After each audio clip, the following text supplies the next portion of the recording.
Fala pessoal, começando mais um Pod Engenharia. Hoje estamos com o Vitor, meu amigo aqui. Ele que é cantor, compositor, diretor, engenheiro, ex-jogador de futebol. E, porra, queria te agradecer muito aí, cara, a presença. A gente sabe que ao longo do podcast você vai estar contando a tua história, mas a gente sabe quanto é corrido fevereiro para você, né? Conta aí pro pessoal um pouquinho, desde quando você começou até chegar ao Vitor Arte de verdade, né? O nome. Um prazer estar aqui, cara, no Pod Engenharia. Quando eu tenho a relação de amizade é mais legal, que a gente vai falar um monte de coisa, um monte de história. Vai rir também. Né? Bastante. Cara, minha vida, até chegar nesse período, eu sou nascido e criado na Mangueira, né? Nasci no Morro da Mangueira. Eu agradeço muito por isso, inclusive, porque eu tive diversas oportunidades, né, lá na Mangueira, principalmente no sentido musical, né, artístico. E eu lembro que eu fui estudar na Fundação Bradesco, né? Entrei na Fundação Bradesco com 6 anos, estudei lá a minha vida inteira, dos 6 aos 18 anos. E também foi um lugar que me fez crescer muito, colaborou muito pro meu crescimento como pessoa, como profissional e tal, para as escolhas que eu fiz na vida também.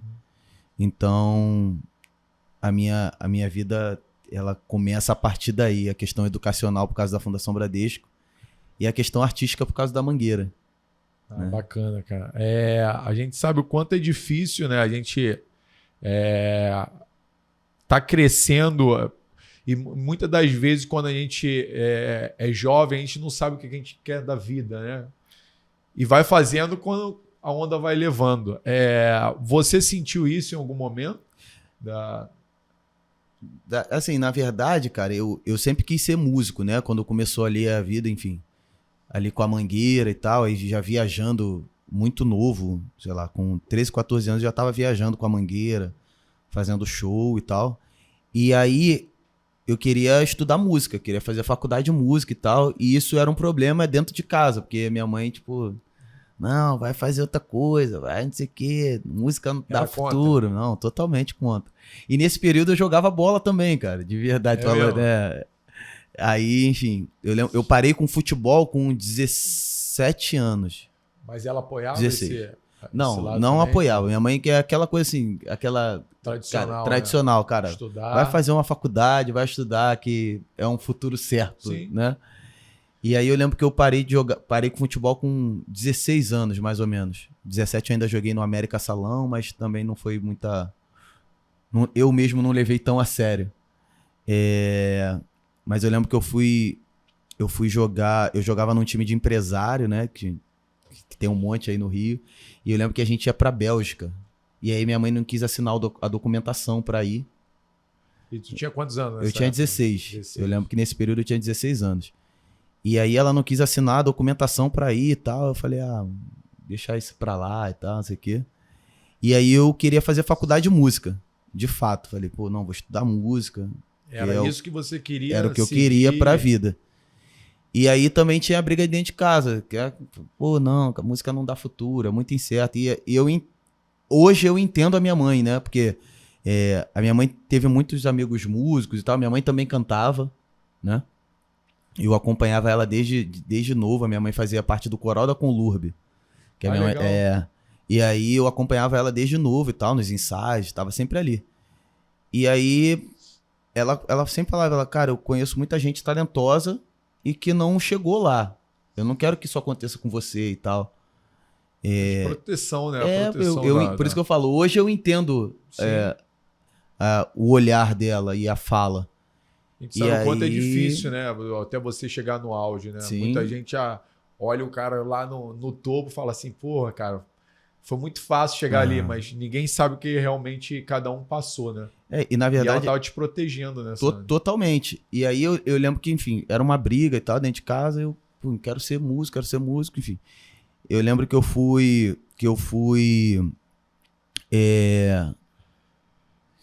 eu entrei na faculdade de informática, cara, com 18 anos. Sei lá, fui 2 semanas de aula só. É. E aí eu lembro que eu fui estagiar, né? E aí eu pegava essa grana do estágio pra poder pagar, eu fui estudar na Vila Lobos, música e tal. Aí E ela já sabia? Não, minha mãe não sabia. Eu estudava na Vila Lobos, inicialmente eu estudei na Vila Lobos escondido da minha mãe. E quanto tempo assim de estudo?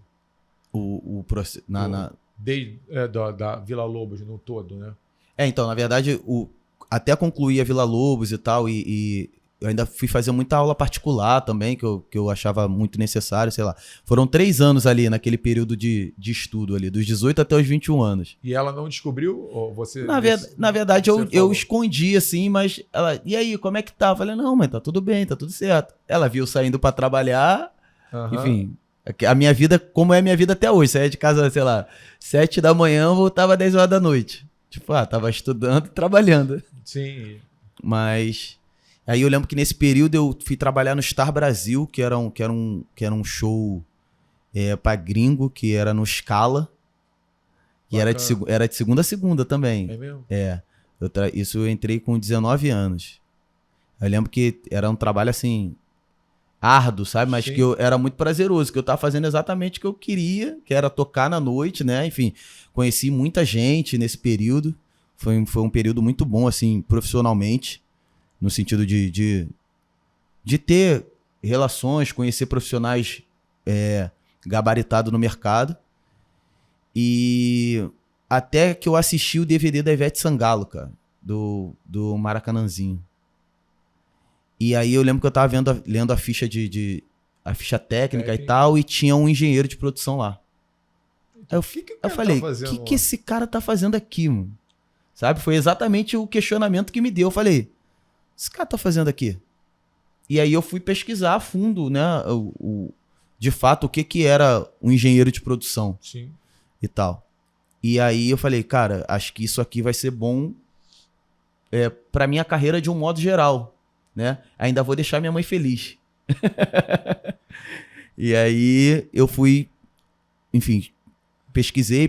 Eu lembro que eu fiz o Enem, tive uma nota muito boa e tal. Uhum. E aí eu já trabalhava com a Guanaíra, que hoje é presidente da Mangueira. E aí ela falou, pô, Vitor, qual faculdade você quer fazer e tal, não sei o quê. E aí eu já tinha a nota do Enem, isso ajudou também pra caramba. Ela conseguiu a bolsa pra mim. E aí, enfim, daí se deu a engenharia na minha vida. Então, na verdade, você nunca sonhou, né? Você chegou a um evento, né? Que você viu, despertou aquilo. E você poderia levar isso pra sua vida mesmo sendo músico, né? Sim, e aí, na verdade foi a questão assim, eu lembro que eu fiquei uns 6 meses pesquisando, assim.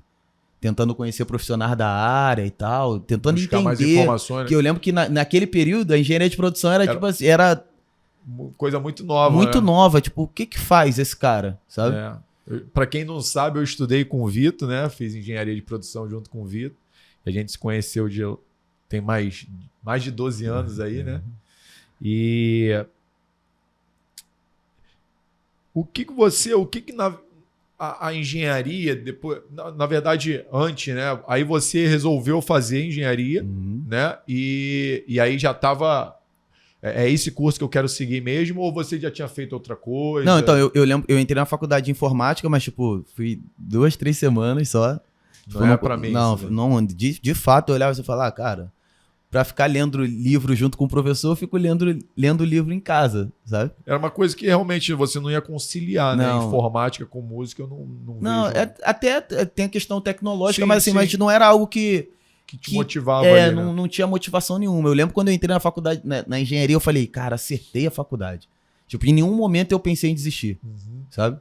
Eu lembro que nos primeiros períodos ali de física, eu lembro que a gente tomava coisa mais chata, mais assim, básica, e tal, né? mais básica e tal. E aí eu lembro que inicialmente eu falei, pô, acho que vai dar um trabalho e tal, mas em nenhum momento eu falei, cara, vou desistir, porque quando eu vi a grade curricular, assim, eu falei, cara, tem muita coisa aqui que eu vou precisar na vida. Depois do terceiro ano é muito mais tranquilo, né? Muito mais leve, né? E aí eu lembro que foi algo que foi bem assertivo, assim. Eu Falei, pô, é isso aqui que eu quero fazer. Bacana. E você vendo assim, o que que a engenharia de produção, no caso, ela contribuiu para sua vida, tanto social, né, como profissional? Assim, na verdade, eu lembro, a gente tava tentando lembrar o nome do professor que a gente não lembrou até agora, mas eu lembro que ele tinha um professor nosso na faculdade que ele falava assim, cara, o cara não nasce engenheiro. Desculpa, o cara não se torna engenheiro. Ele nasce engenheiro. Aí eu lembro que ele falou, ele usou vários exemplos na primeira aula dele. Ele falou, cara, vocês devem ficar calculando coisas assim que vocês nem imaginam.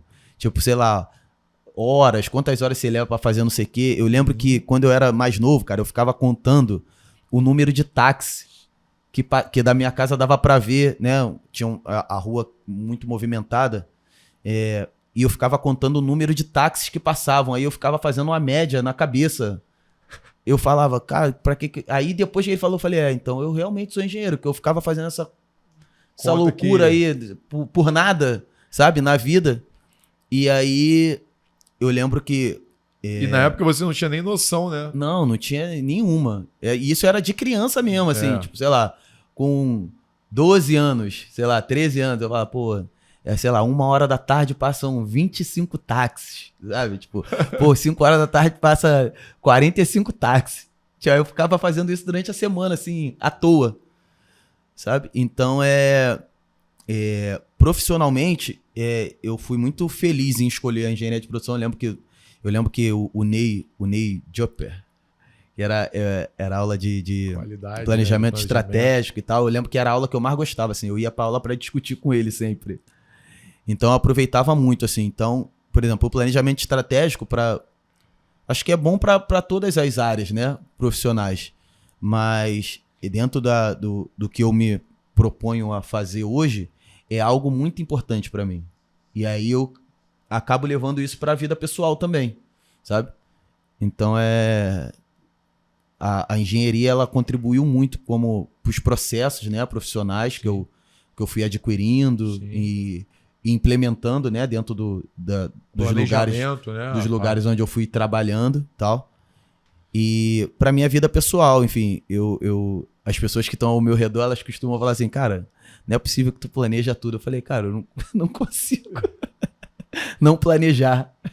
Acho que antes você já fazia sem saber, né? Acho que o músico em geral ele é bastante responsável, né? E você tem que se planejar, tem toda a agenda, né? Tem todo o planejamento de logística. E creio que a engenharia veio somando nessa parte também, né? De planejamento na sua carreira. Exatamente. E aí é o que por exemplo, o cara não nasce, o cara não vira músico, ele já nasce músico. Aí eu entendi isso quando o professor falou, cara, o cara já é engenheiro, ele já nasce engenheiro. Sabe? Eu já fazia coisas dessa no meu dia a dia. Sem saber, só não tinha noção acadêmica disso. E pegou algumas disciplinas que você se aprofundou. Sim. E conseguiu. Você conseguiu implementar alguma coisa na Mangueira? Até hoje, eu acredito. Então, na verdade, hoje eu sou diretor musical, né, na Mangueira. Enfim, fui mestre de bateria durante 4 anos, fui campeão lá em 2016. Ah, bacana. Foi período muito bom, assim, mas era o que a gente aprendeu na faculdade, assim, cara, o engenheiro, ele vai, na verdade, no final das contas, ele tem que aprender a administrar, né? E aí, na função como diretor musical, eu acabo participando de vários processos dentro da escola. E eu consigo, de fato, hoje planejar muita coisa, né? E implantar muita coisa do que eu aprendi como engenheiro. Sim. E o que eu aprendi como músico, né? E aí, na verdade, hoje é uma conciliação das profissões, né? Do que eu estudei. Ah, bacana.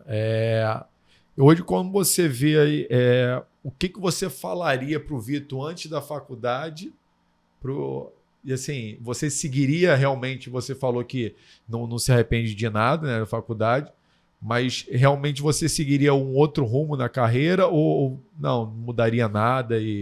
Cara, eu tenho certeza, assim, eu faria a mesma faculdade, né, de engenharia. Na verdade, a única coisa que eu se eu pudesse, era ter estudado mais quanto músico antes, mais novo, né? Entendi. Eu teria estudado mais, teria me aperfeiçoado em algumas coisas. Mas profissionalmente eu acho que eu consegui adquirir tudo que eu precisava, assim, de fato, sabe? Para hoje estar exercendo o que eu me propus a fazer, né? Que é viver de música, né? Hoje eu vivo literalmente de música, hoje, nesse período. Ainda mais nesse período carnavalesco, assim, de fato. E é engraçado você falar isso, porque você começou muito novo, né? Na Mangueira, né? Estudando. Sim, na verdade... Como é que é esse processo, assim? Você começa Então, eu comecei na Mangueira... Na verdade, eu comecei na Mangueira da Manhã, né? Não na bateria, eu desfilava lá na ala das crianças, né? Lá com 6 anos. Aí, com 8 anos, eu entrei pra bateria.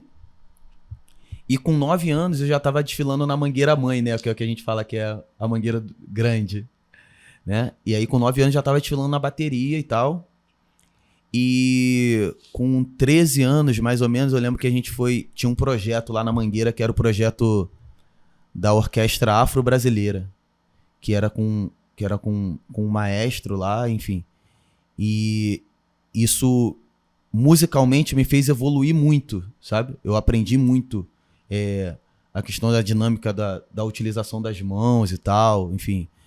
Por exemplo, eu sou destro, então a gente fazia muito exercício com a mão esquerda para poder aprender a fazer tudo que se faz com a mão direita, aprender a fazer com a mão esquerda e tal. Até para não ser cego, né? Que eles chamam aí. Né? Então isso me ajudou muito quanto músico. E aí, com 18 anos, eu entrei na Vila Lobos e tal, mas ali aquele período dos 13 aos 18 anos, ali 5 anos, ali foi um estudo de prática.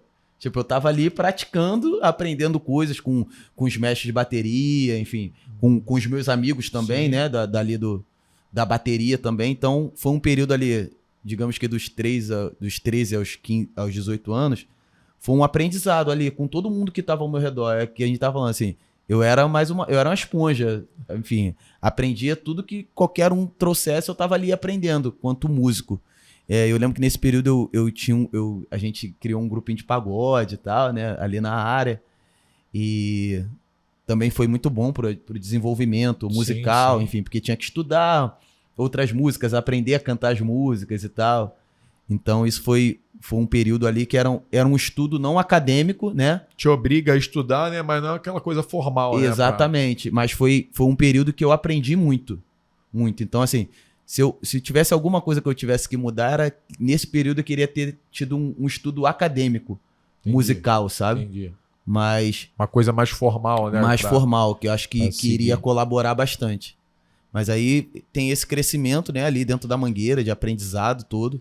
E aí eu lembro que nesse período, principalmente, eu lembro que a Mangueira, por ser uma escola muito grande, a gente tocava com muitos artistas famosos. Uhum. Então isso também gera algo no interior, né, da gente, assim, tipo, cara, eu tô próximo, sei lá. Eu lembro que o Farofa Carioca era muito famoso no período, assim, do Seu Jorge e tal. Eu lembro, sim, que a gente fazia muita coisa com Farofa Carioca. Enfim, aí eu lembro que eu conheci sei lá, Chico Buarque, cara, sabe? Tipo, o Chico Buarque foi enredo da Mangueira em 98. E eu lembro que eu era molequinho e tal, enfim, a gente foi fazer um show com o Chico Buarque, tipo, eu tava tomando café com o Chico Buarque, sabe? Novo. Tipo, era algo que era normal, assim, a gente... Eu ter contato com grandes artistas por causa da Mangueira. Da Mangueira, né? Sabe? Eu lembro que a minha primeira viagem internacional foi com 18 anos, cara. Eu fui pra Itália pra fazer um show com Gilberto Gil. E eu lembro que era a Eurocopa, cara. Final da Eurocopa. Portugal e Grécia. O Filipão era o técnico. Vocês estavam lá, né? A gente tava na Itália. E eu lembro que o Gilberto Gil, cara, ele sentou no meu pé pra assistir a final. Tipo, eu não consegui nem assistir o jogo. Ficava Gilberto Gil. Quando tu ia imaginar isso? Quando, sabe? Então a Mangueira possibilitou muitas coisas, sabe? Nesse sentido, assim. Acrescentou cultura, né? Porque sim, você viajando a gente consegue conhecer vários locais, né? E em termos de parte artística também, você vai crescendo junto, sim, com a Mangueira, né? E conhecendo pessoas. Eu lembro que eu conheci. Você nem imagina, assim. Eu lembro que eu conheci os músicos assim incríveis sabe? Que me ajudaram muito, que eu ficava ali, enfim, eu era chato. Era não, ainda sou muito chato.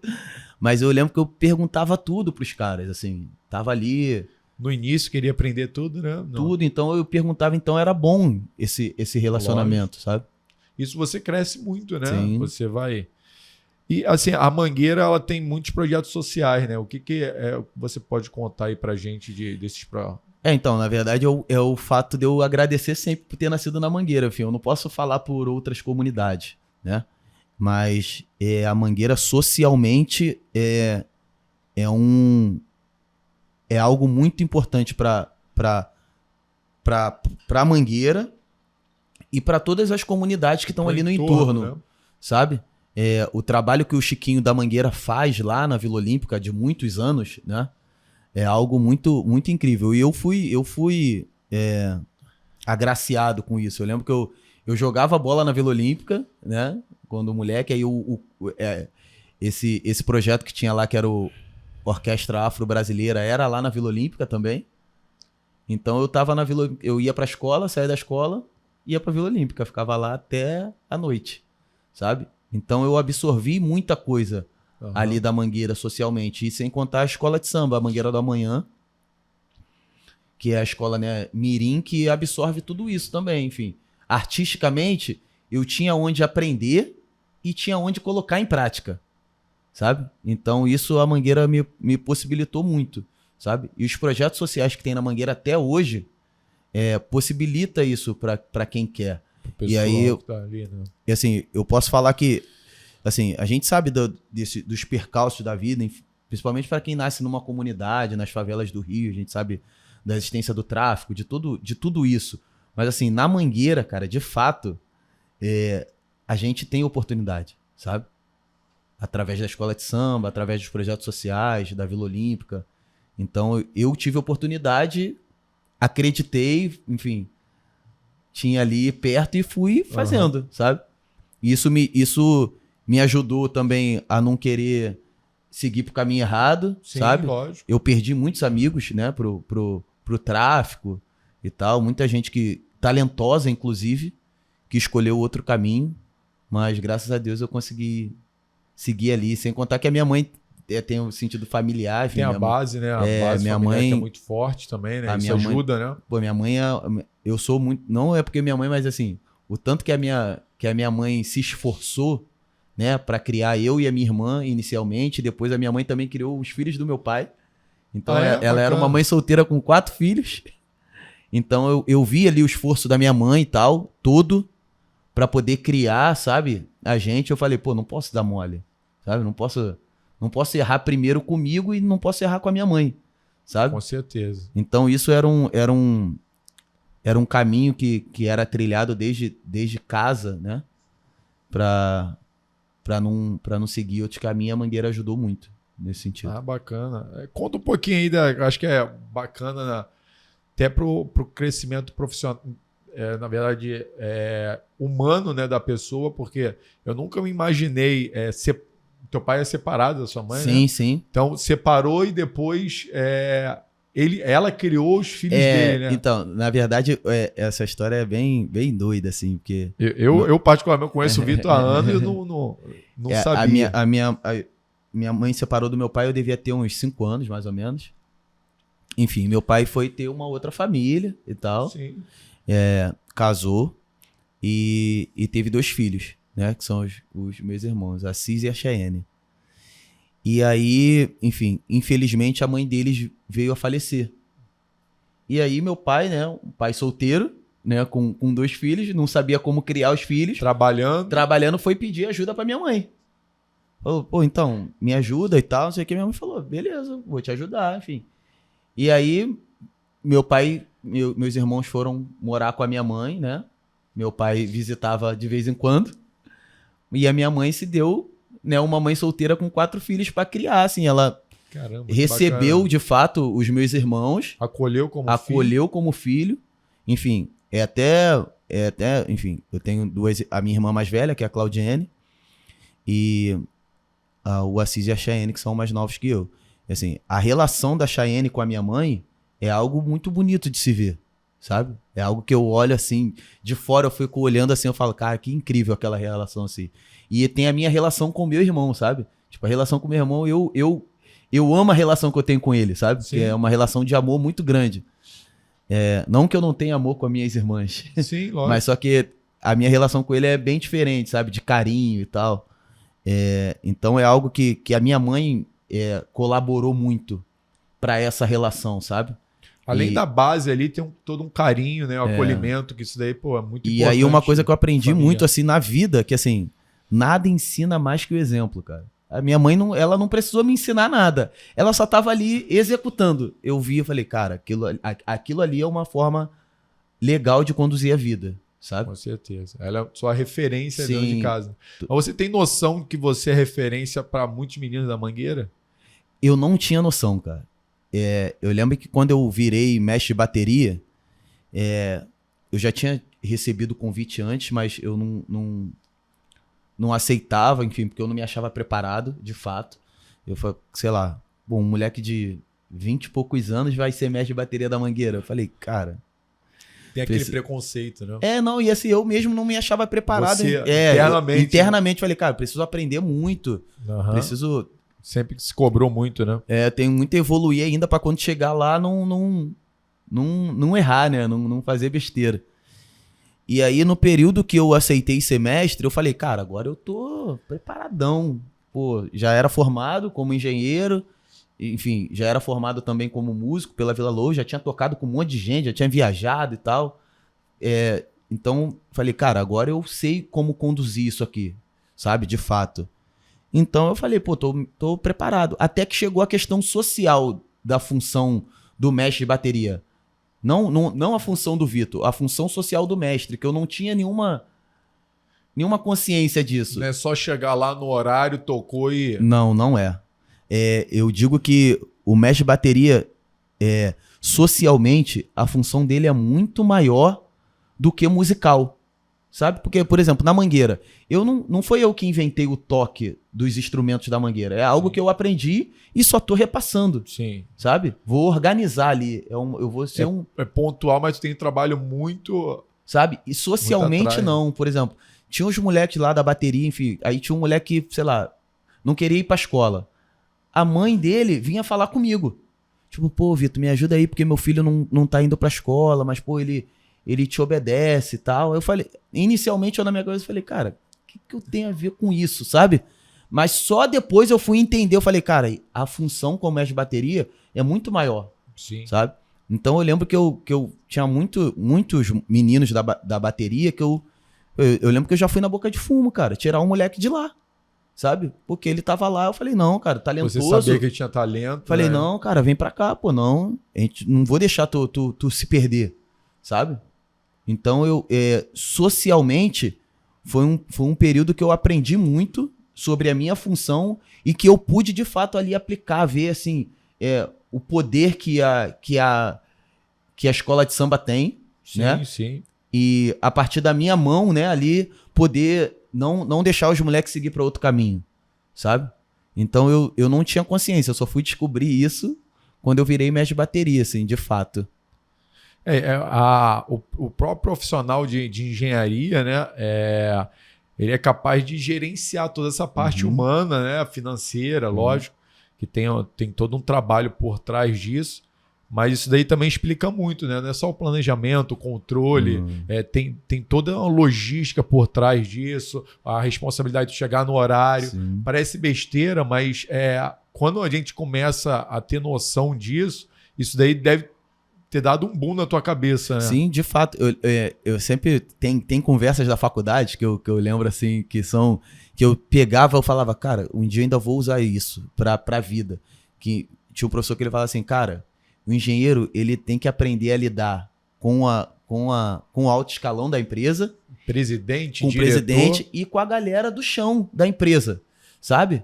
A gente precisa lidar bem com o peão, sabe? Que era falar a linguagem falar dele, a linguagem né? do cara, entender, porque senão a gente vai se afastar desse cara e o trabalho não vai ser feito. E ele é importante também no processo. Muito importante. Ele, consequentemente, ele é o cara mais importante, porque ele é o cara que executa. Por exemplo, sou eu com o ritmista. né? Sim. Eu, quanto mestre de bateria, o produto mais importante que eu tenho ali em mãos são os ritmistas. Então eu tenho que falar a língua do cara, eu tenho que entender quais são as necessidades dele para poder fazer o trabalho ser executado da melhor maneira possível. Então, assim,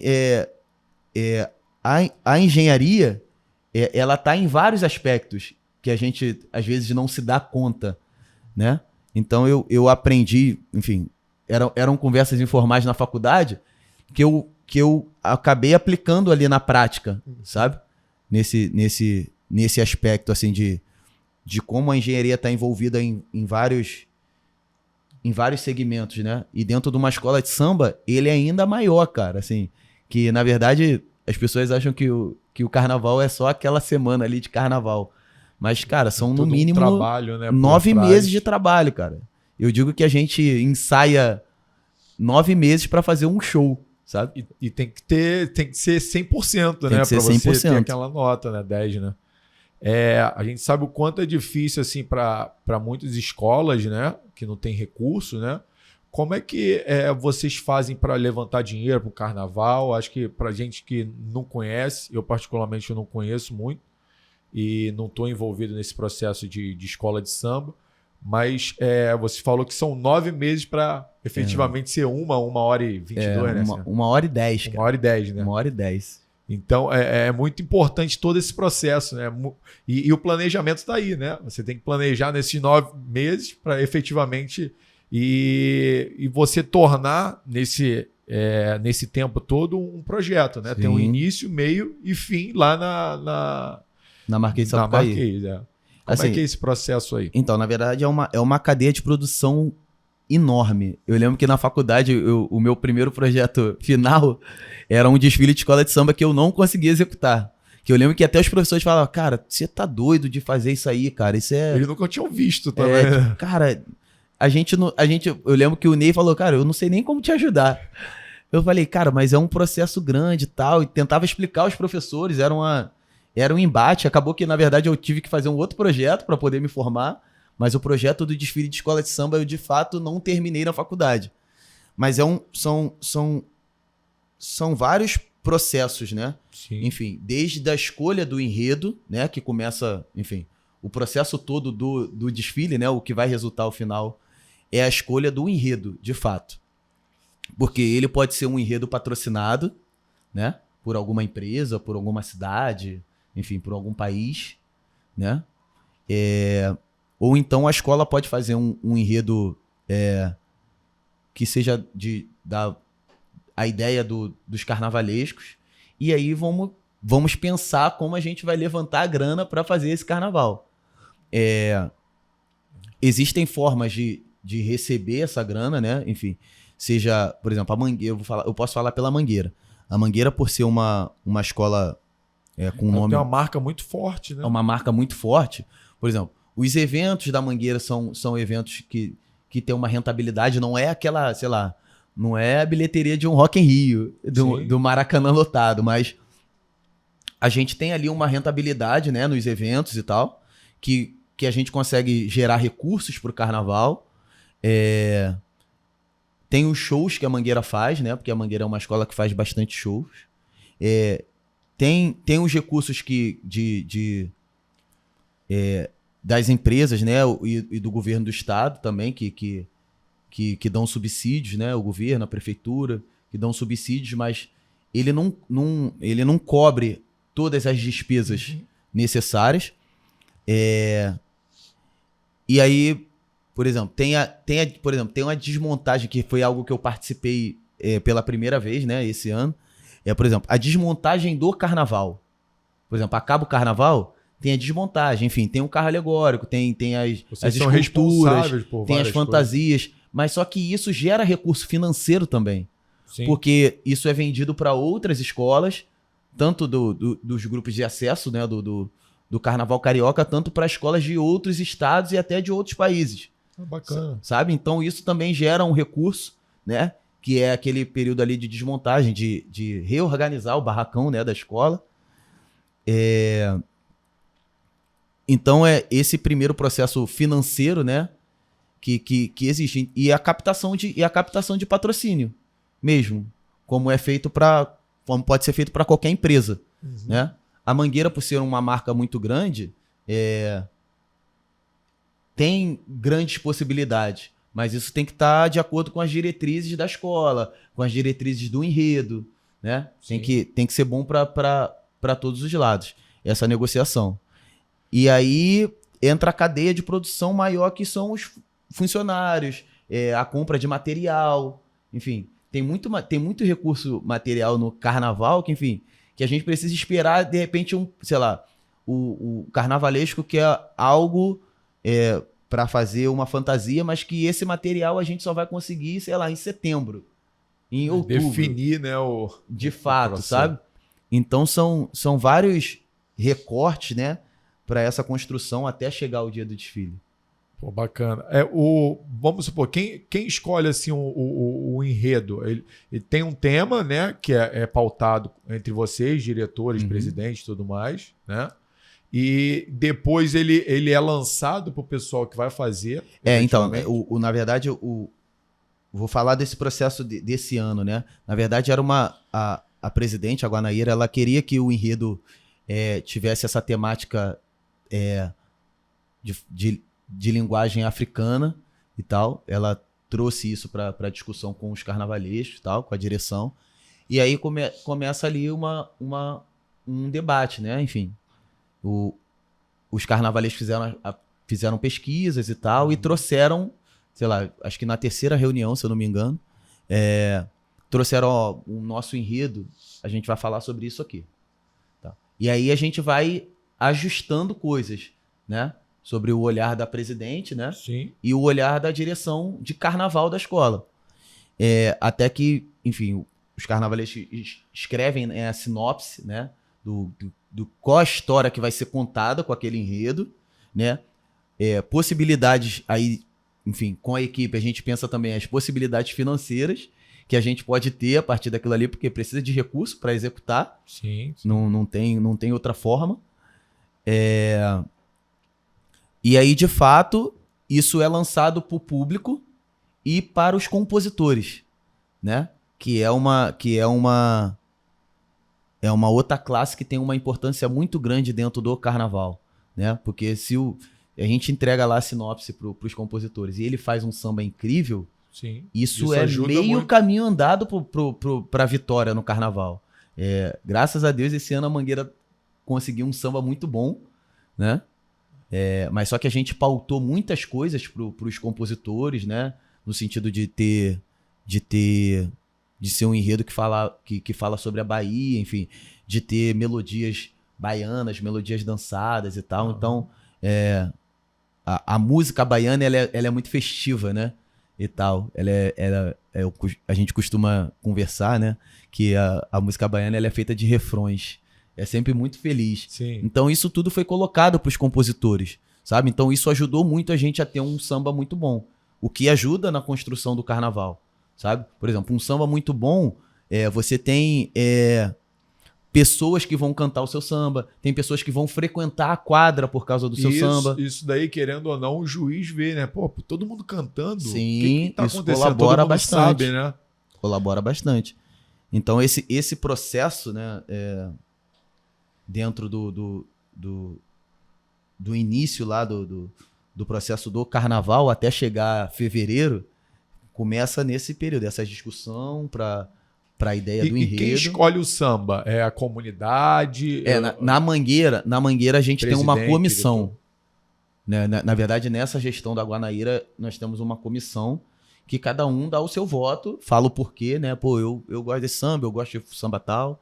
E dá a nota? Não, não. Na verdade, sei lá, eu gosto do samba do Thiago. Beleza. Então voto no samba do Thiago. Entendi. Eu gosto do samba do Vitor, então vou votar no samba do Vitor. Aí no final a gente vê lá a votação. Esse samba, cara, que ganhou da Mangueira para esse carnaval, ele é quase que unanimidade, assim, na comunidade, enfim, até no meio do carnaval.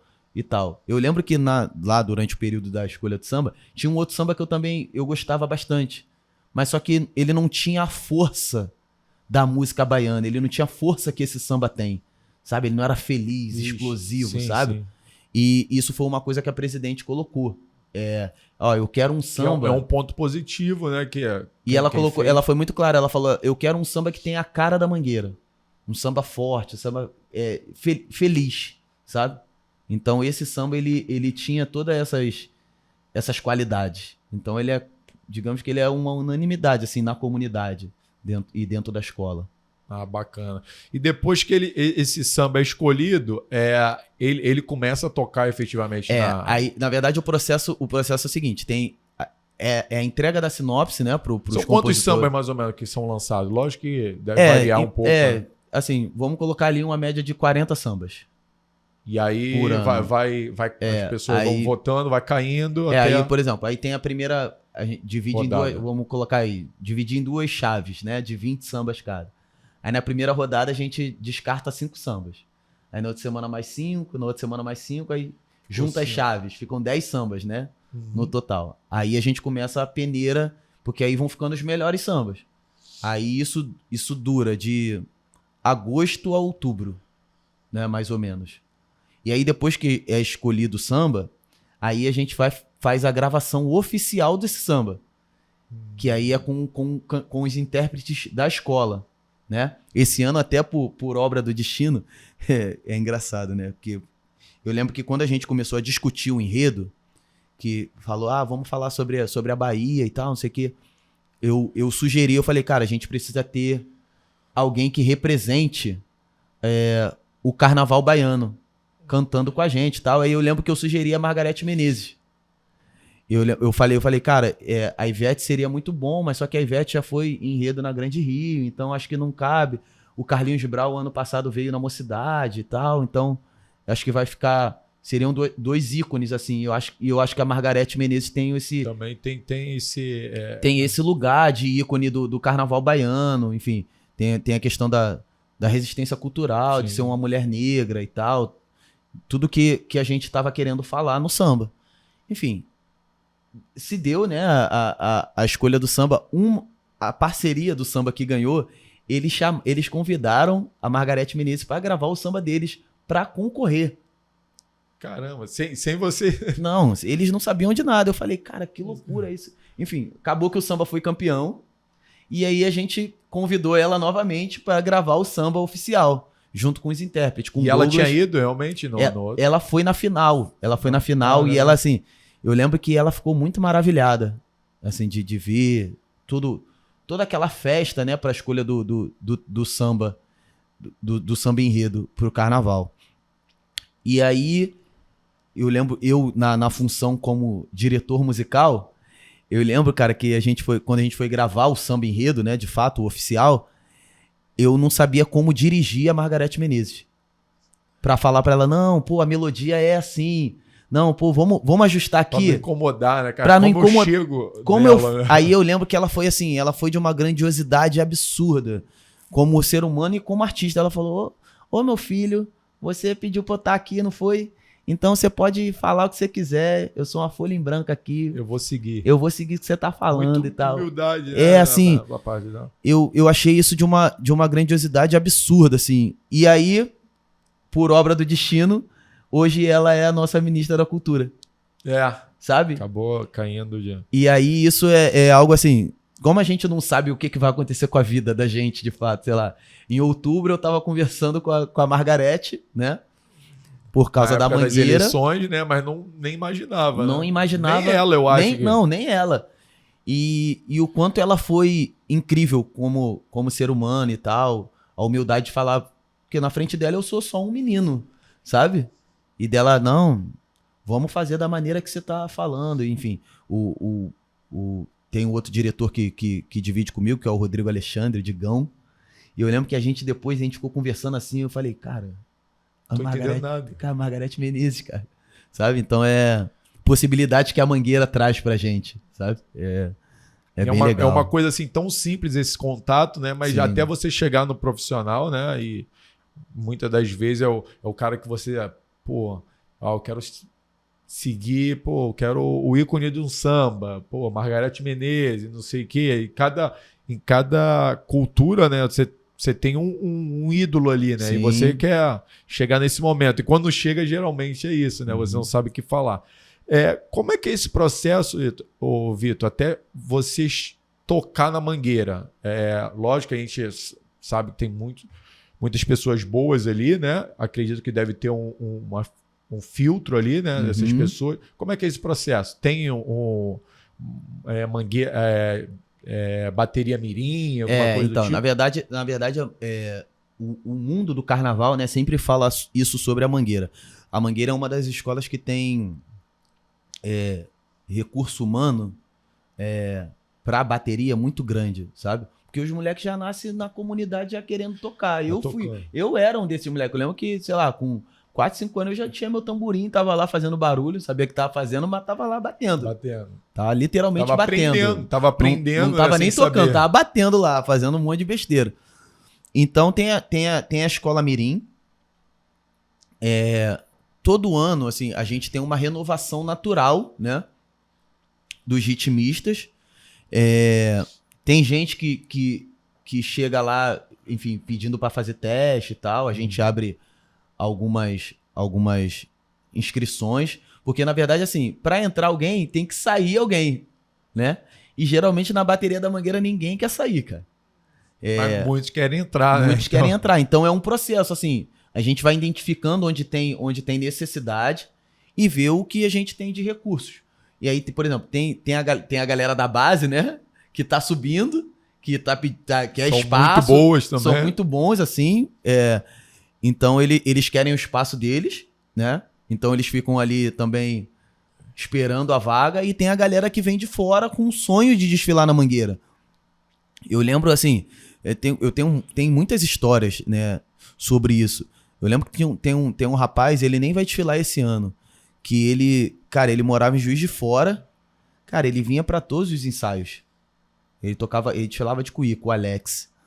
E assim, eu falava, cara, ele gastava uma grana de passagem e tal, de hospedagem pra ficar aí. Tempo, né? Aí às vezes ele ficava na casa de um, na casa de outro, sabe? Pra poder, sei lá, ele vinha quinta-feira e voltava pra Juiz de Fora na segunda-feira de manhã. Pra ir trabalhar direto, sabe? Então, eu lembro, pô, a gente já teve gringo, teve um finlandês, né? A gente veio falando no caminho, enfim.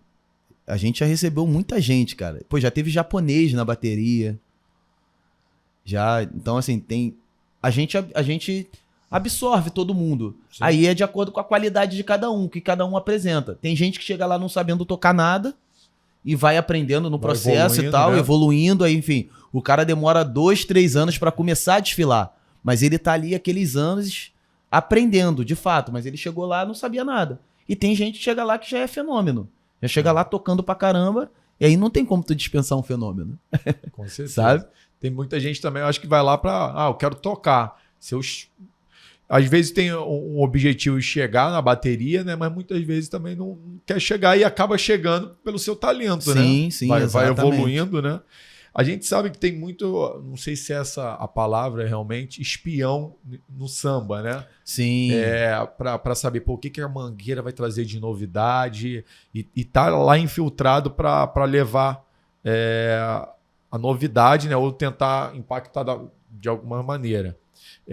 Como é que vocês trabalham com isso? Então, por exemplo, tem a questão do casal de mestre sala e porta-bandeira, que geralmente o início do ensaio é muito privado, né? Geralmente ou é na quadra num horário que não tem ninguém, ou então em algum outro lugar, né? Que a gente escolhe, assim.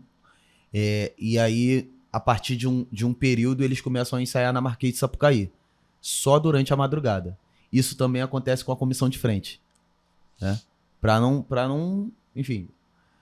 Hoje, com rede social, cara, é mais difícil você esconder as coisas, né? O pessoal com o celular, ele filma já joga. Exatamente. Já joga na internet. Tem esse processo com o casal de mestre sala e porta-bandeira, com a comissão de frente.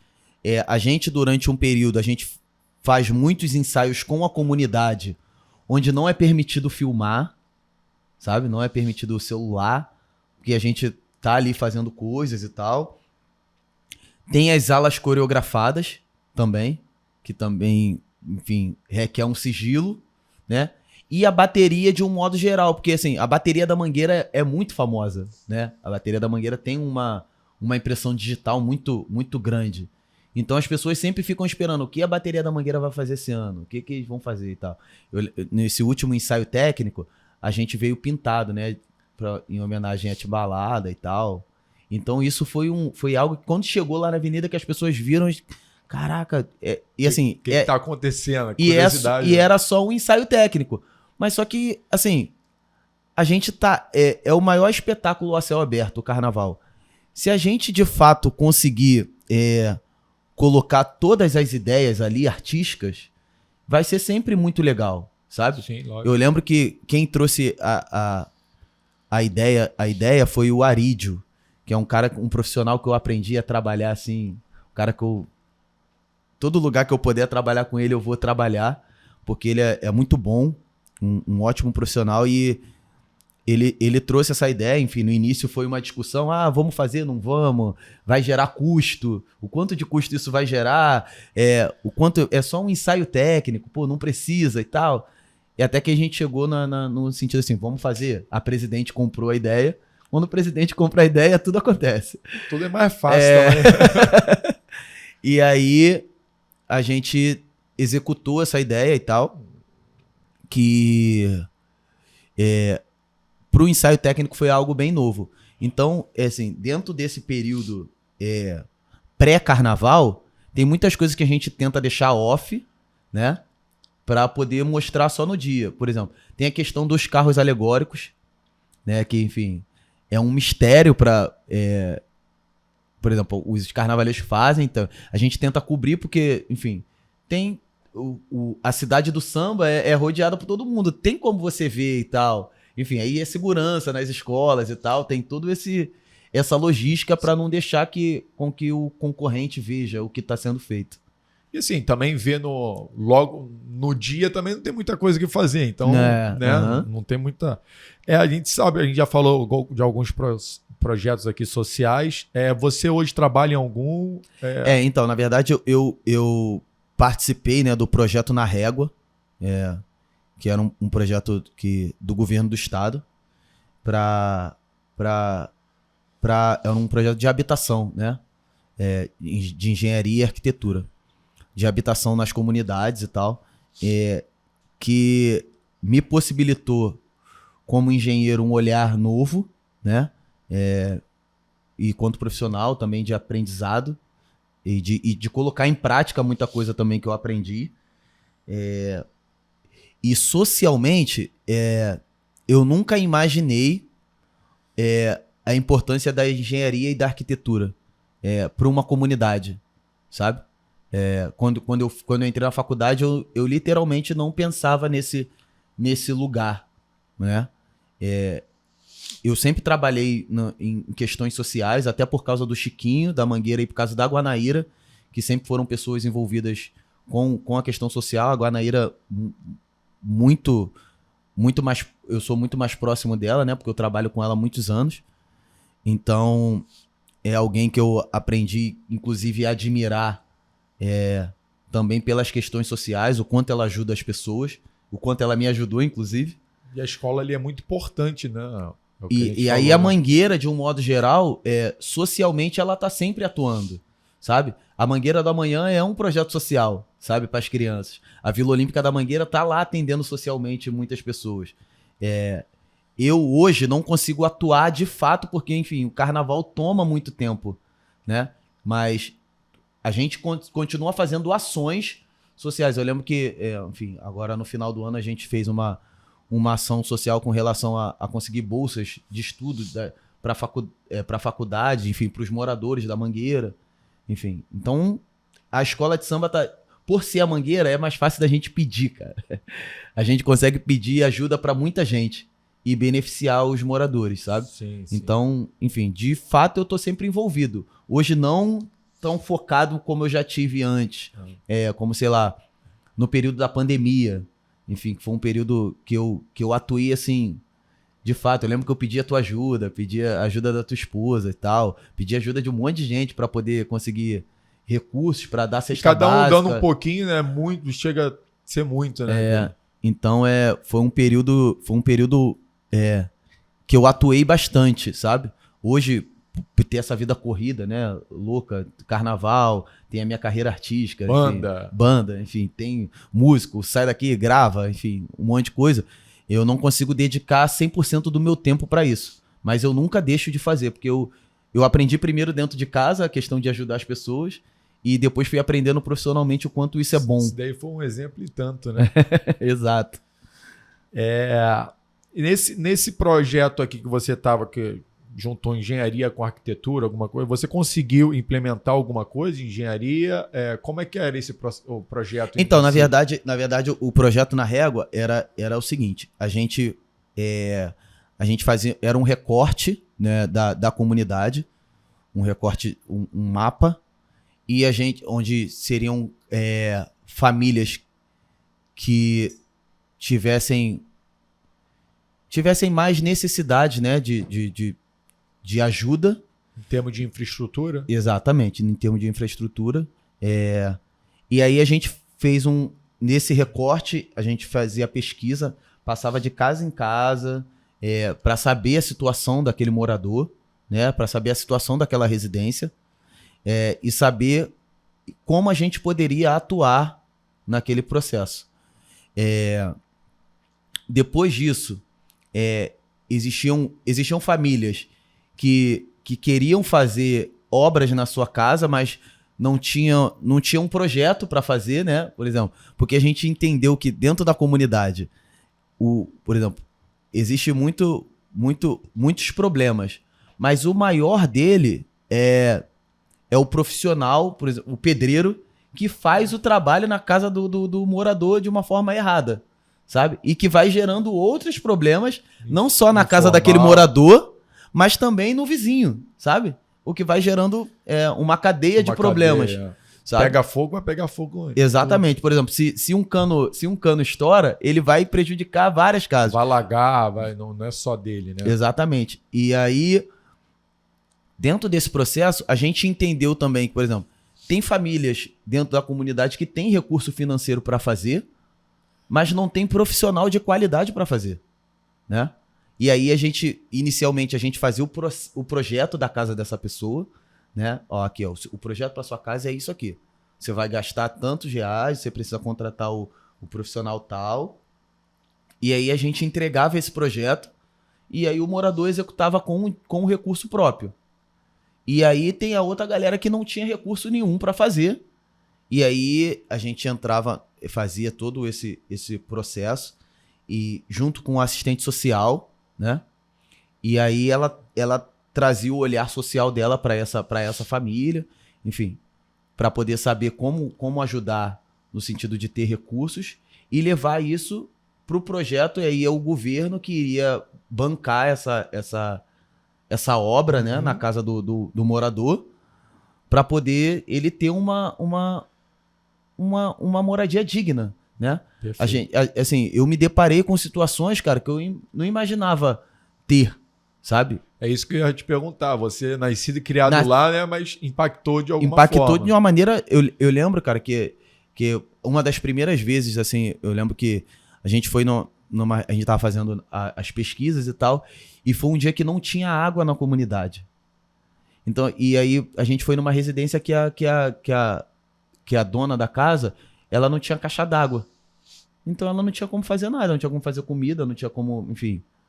Você tomar banho. De perto a dificuldade de cada dificuldade que aquela moradora estava passando, enfim. Aquilo ali foi algo que me tocou bastante, enfim. Eu lembro que nas primeiras semanas, cara, eu ia para casa, eu chorava todos os dias, sabe? Porque eu vi situações ali que eu mesmo nascendo ali, eu fui nascido e criado na Mangueira, meio, né? Naquele meio ali, eram situações bem, bem difíceis, sabe? Impactante que você nunca tinha passado. Exato. Então eu tenho a questão de você aprender a valorizar como ser humano e tem a questão de você poder aplicar algo que você aprendeu e para estar ajudando outras pessoas, sabe? Então a aplicação como engenheiro foi no sentido de... Aí a gente fazia o projeto da casa daquela pessoa, entregava para os nossos superiores, né? Assim, ó, sei lá, a gente tem 500 casas. Eu não sei exatamente, mas eu lembro que a gente fez um recorte de, sei lá, 1.200 casas, mais ou menos. Não sei exatamente, tá? O número, não sei o número exato. E aí, dentro disso, a gente separou, sei lá, cara, a gente tem 400 casas que a gente precisa, de fato, colaborar, prioridade para aquelas famílias, porque são famílias que não têm recursos para sair daquela situação, sabe? E aí tinha uma questão social, né, de ordem, sei lá, família com mãe solteira, família com idosos, família com crianças, sei lá, com menos de 10 anos, sabe? Então a gente tinha alguns pontos que a gente tinha que alinhar para saber, enfim, quem ia aumentando a pontuação dela. Exatamente, quem precisava mais e quem precisava menos.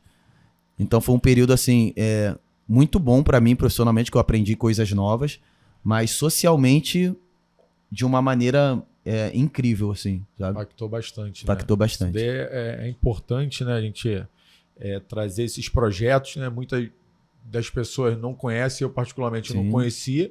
Tem um projeto que eu acho bem bacana, que é Teto, né, o nome? Sim. E aí eu acho que ele já constrói. Exato. Já. A gente Você estudou muito. Link não, a gente não tinha. Mas só que a gente estudou muita coisa deles, sabe? Porque é um projeto que dá super certo e tal. E é numa escala muito grande, né? Exatamente. A gente sabe que você já teve muitos grupos de samba, funk, pagode, né? E provavelmente a engenharia te ajudou, mesmo você não sabendo o que estava fazendo, né? Eu digo o seguinte: você fazia por sentimento, alguma coisa do tipo. Quando você efetivamente se viu, falou assim, cara, até mesmo na faculdade, pô, eu sempre fiz isso, mas não sabia que era isso, efetivamente. Então, assim... Isso deve ter te impactado bastante ali, até mesmo para melhorar cada vez mais, né? Então, eu costumo falar, assim, eu sempre uso o exemplo da Anitta, sabe? A Anitta é uma artista de sucesso e tal, mas ela segue à risca o planejamento que ela trilhou há 10 anos atrás. E ela foi crescendo, né? Exatamente. Ela literalmente pegou o planejamento estratégico dela, e a gente vê o quanto grande ela é, sabe? Se eu pudesse dar um conselho para os artistas, né? Até gravadoras e tal, planejar de fato a carreira e seguir. E aí, por exemplo, a gente precisa de um engenheiro de produção nas carreiras dos artistas.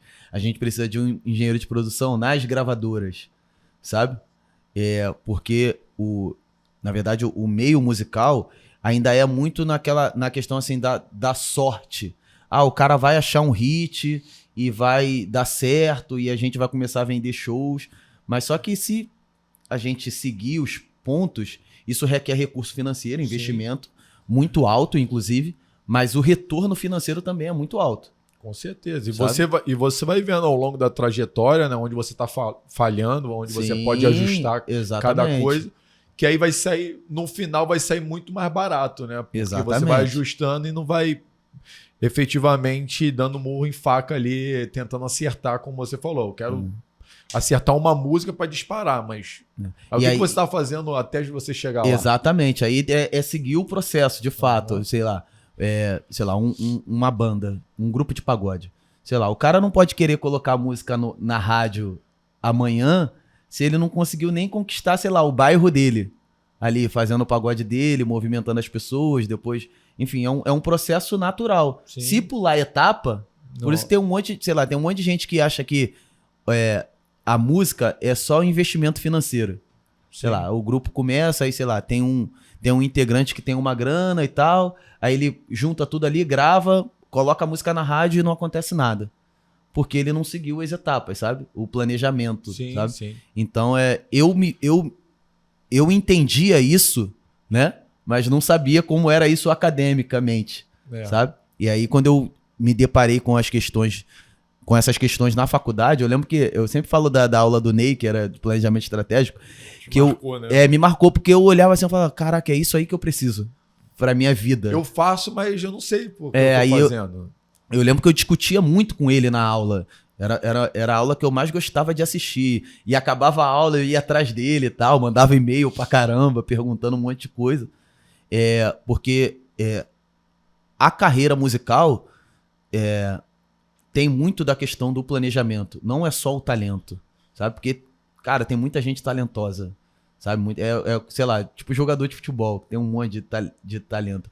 A música também tem um monte de talento. Se o cara não souber ir lapidando, lapidar, né? Construir esse caminho, ele acaba ficando, sabe? Pelo isso caminho. É muito também, se eu estiver falando besteira, pode me corrigir, o papel do empresário também, que vai construindo uma carreira, um planejamento, né? Que aí o engenheiro poderia estar ajudando nesse sentido.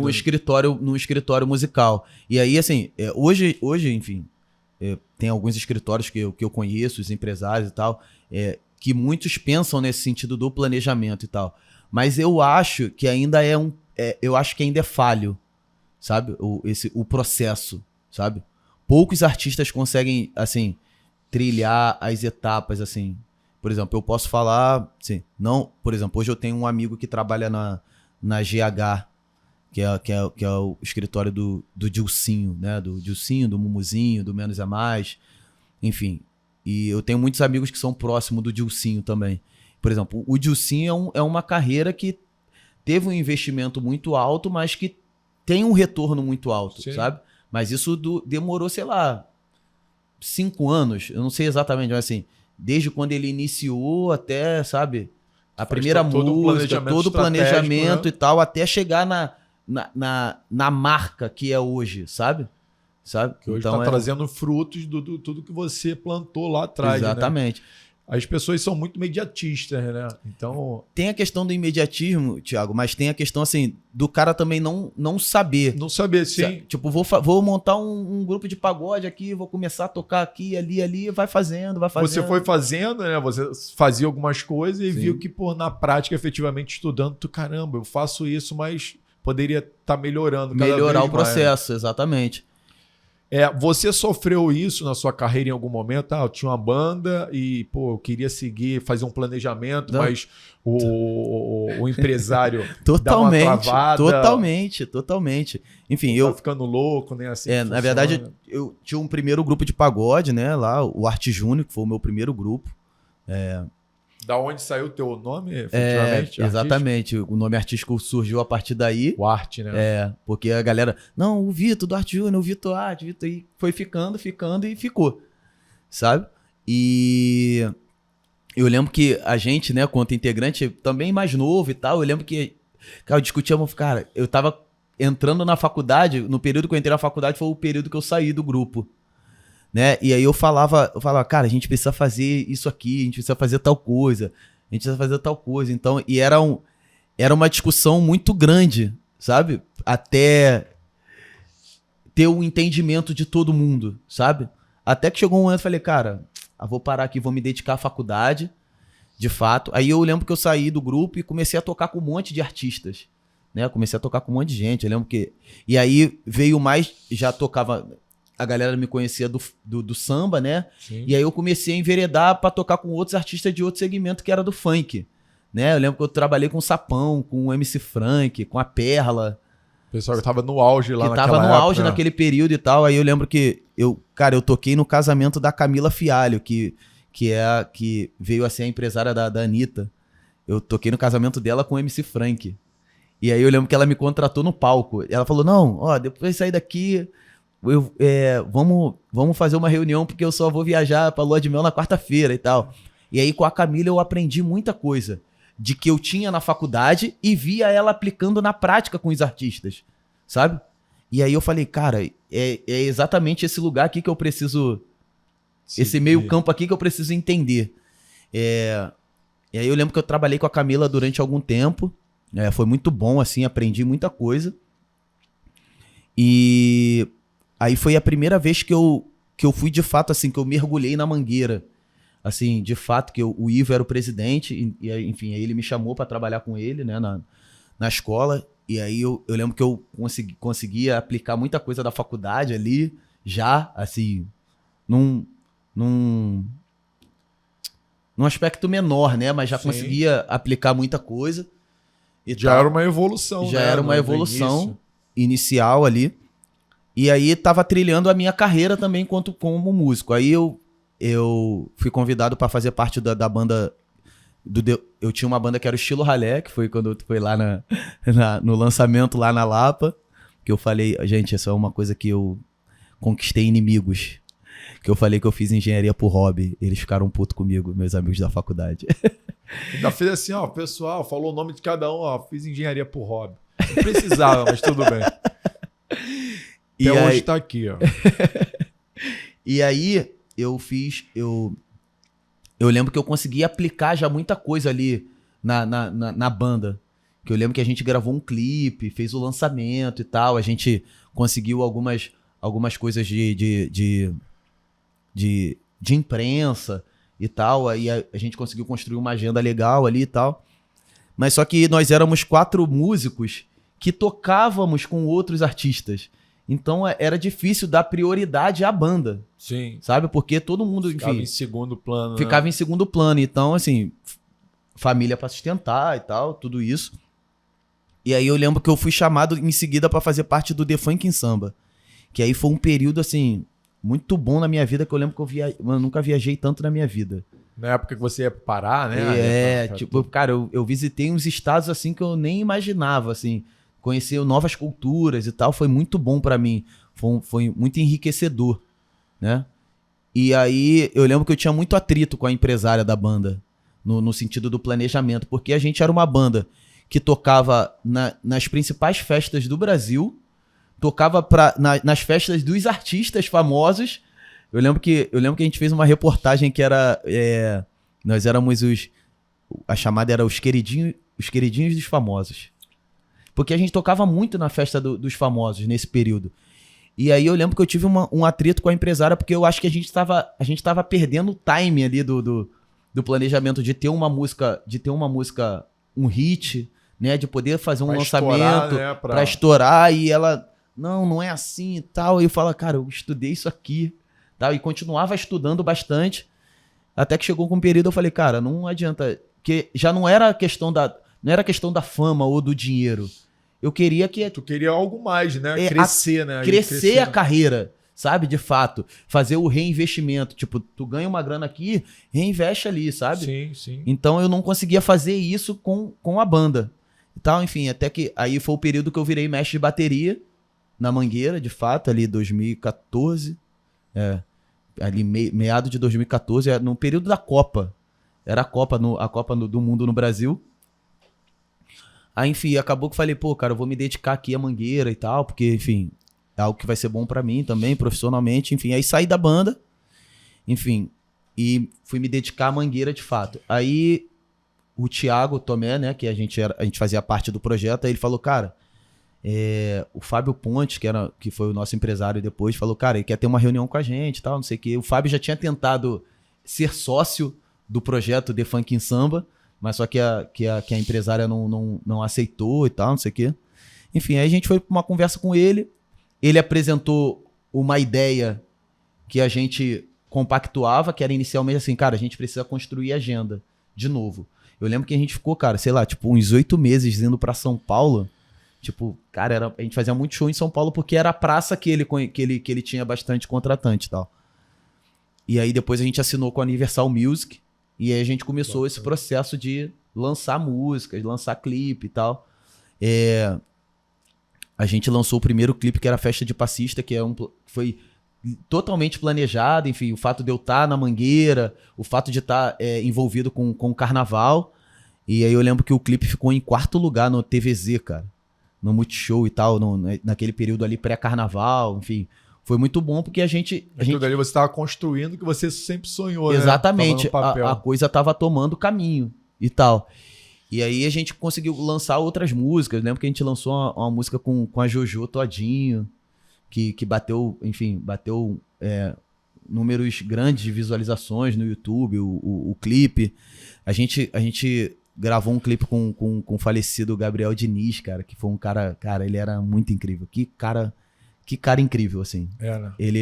Deus falou assim, não, cara, você é muito bom, vem aqui ficar perto de mim. É um cara que eu tenho, assim, saudade pela... E ele era um cara simpático, né? Pô, ele era incrível. Só via cara, feliz.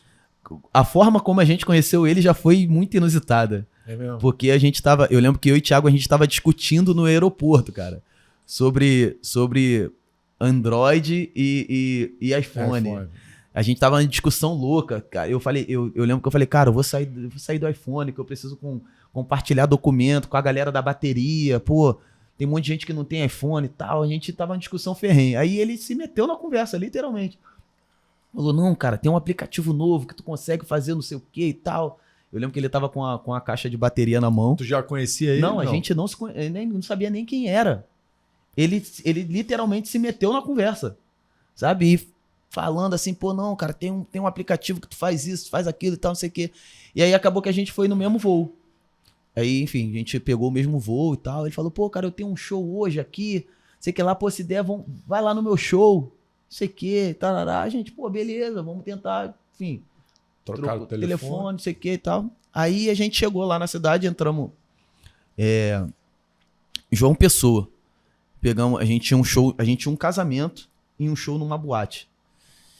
E a gente pegou a van, né, pra ir pro hotel e tal. Cara, quando a gente tá passando na avenida que liga o aeroporto à cidade, assim, cara, um outdoor, sei lá, mano.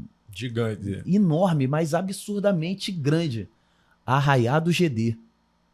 Aqui ele não era muito conhecido, mas lá já... Arraiá do GD, aí o convidado era Léo Santana, Ivete Sangalo, Chiclete.